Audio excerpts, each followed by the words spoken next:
Sani free suri braba ya juma imainyo. Sani free suri braba ya juma imainyo. Minya misa wama mede nama yedwe.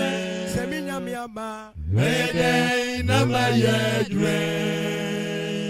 Sani free suri braba ya juma imayo. Everybody sunny freeze braba ya juma imayo. Nyame sawama mede nama yedwe.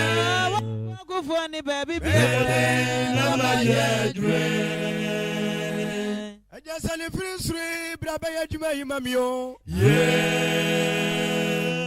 Omaya Titiyo, braba ya juma imayo. Minyami sawama mede nama yedwe. Seminyami ama mede nama yedwe.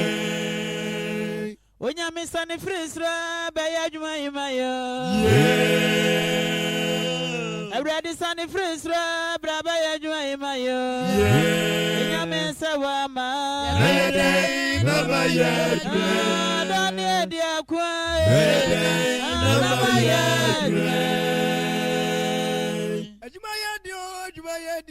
Ajuma yadio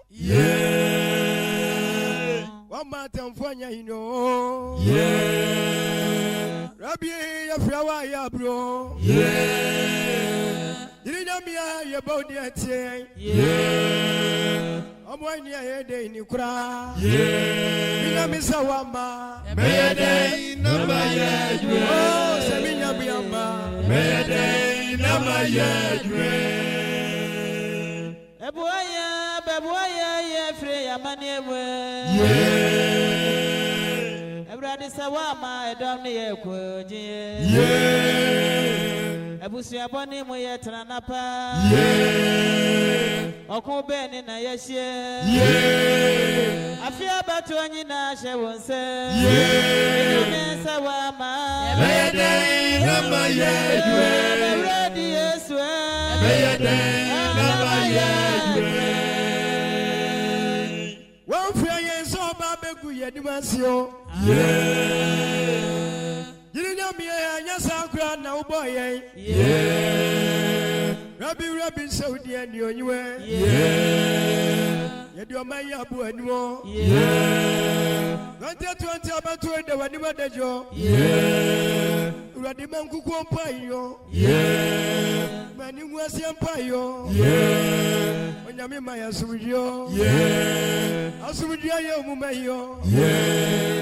Yo batam papa. Okromati ayasa homo panye ye. Yesu sawama mede nama yedwe.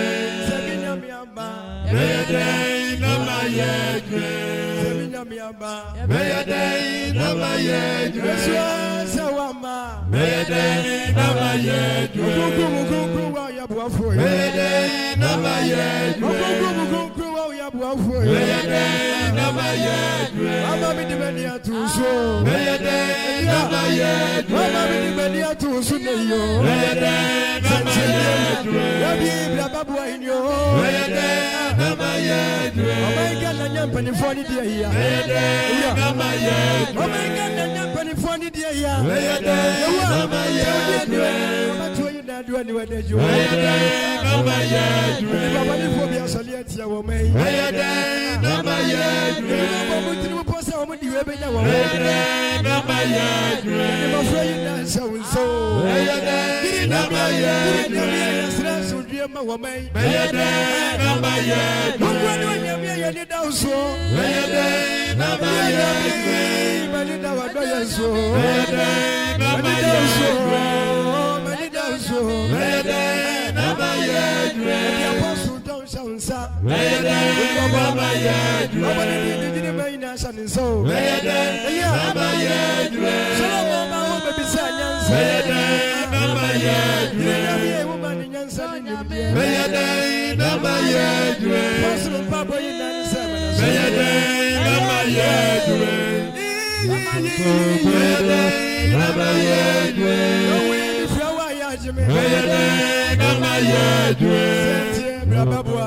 Meyade nama yedwe. Samueli flower yajino. Mayade nama yedwe. Pite wo bodi ayati. Mayade nama yedwe. Adaki wo flower yajino. Mayade nama yedwe. Wo flower yajino. Mayade nama yedwe. No mi kitwa se braba buano. Mayade nama yedwe. Mayade nama yedwe. Every dibasi braba buano. Mayade nama yedwe. Ni flower jibio. Mayade nama yedwe. Abraham basi wa twa. Mayade nama yedwe.